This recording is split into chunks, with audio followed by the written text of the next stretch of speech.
Hey everyone, Sean Clement here, Wisdom in Golf, and man, Jordan Spieth is back. Isn't that awesome?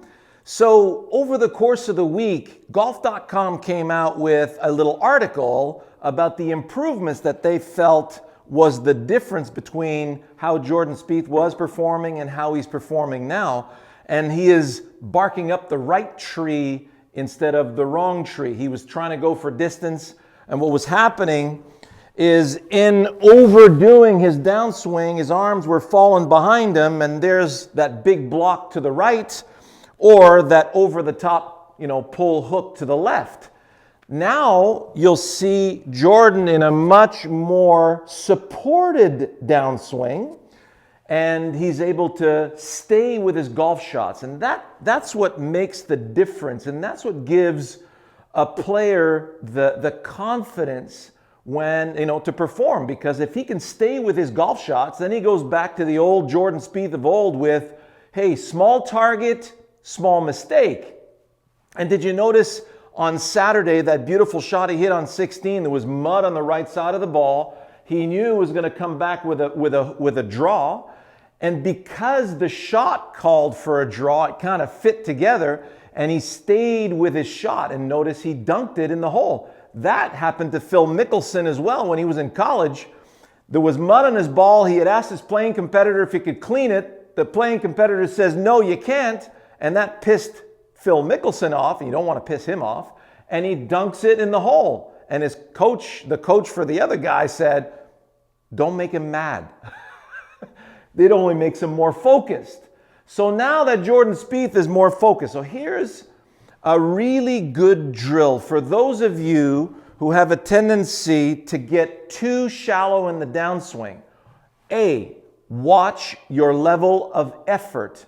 If you're trying to hit it too hard and you're jumping on it too harshly, it's very, very easy to collide. So you get into the top of the swing and you force the turn. For those of you who are trying to turn the hips aggressively, what's going to happen when you do that is you're causing your arms to collapse into you.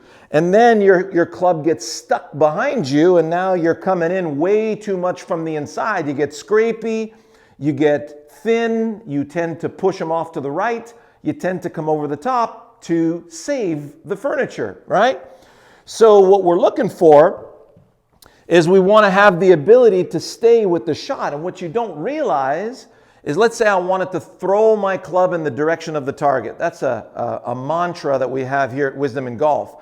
If you can throw the club in the direction that you want to start the ball, you're delivering a swing that's going to have a proper weight shift and a proper hip clearance, a proper body turn at the right amount at the right time. Why? Because we're focused on the target. We're not focused on turning the hips aggressively. If I'm going toward the target, well, my brain's gonna go get the ground. I've shifted my weight.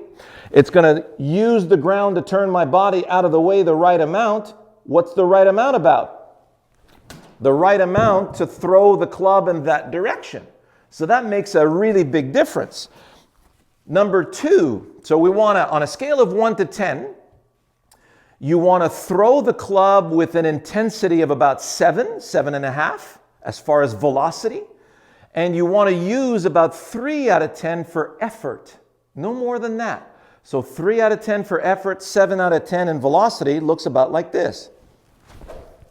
So that feels like I could do that all day and get really good results. Secondly, for those of you who are falling out of their posture, early extending, here's a really easy drill. And on our premium channel, I noticed this when we were doing the walking drill on a downhill lie. I've always had posture issues dynamically, but when I'm walking and cutting grass, notice the videos, you'll see me do these on Instagram. Look at my posture. The posture is absolutely phenomenal. So if we were to do a 2-swing drill, in other words, you do 2 swings in a row in the direction of the target. So I'm going to throw the club in the direction I want the ball to go, and I'm going to hit the ball with the first swing. So now when I'm setting up over the ball, my brain is saying, okay, we're throwing that way, but twice. So that means I can't blow out of my posture. I got to stay with this sucker in order to get through my second swing. So what's it feel like when I'm throwing twice? Oh, yeah, it feels about like throw, throw. And then we look over there.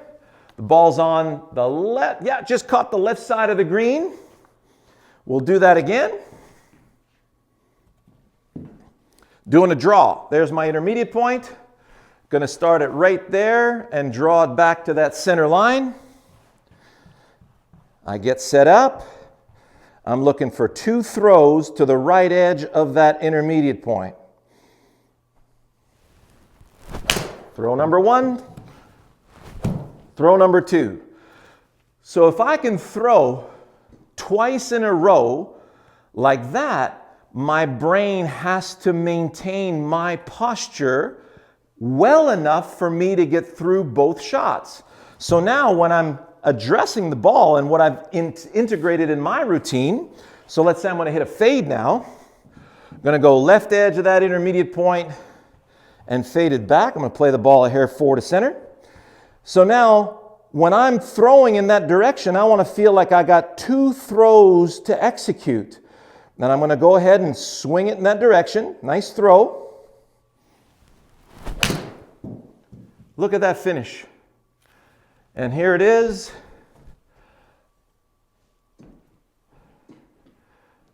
There you have it. So I've got my 185 7-iron. That was a nice smooth one, nice little fade. So my carry on that one was 175. And it started 1 degree right and had a side spin of 81 left. That's basically a straight draw. And I was trying to basically hit a straight fade with that. So see how close I came to that? And that felt extremely easy to do. And I'm only 15 feet from the flagstick. So hope you enjoyed that. Have a great week.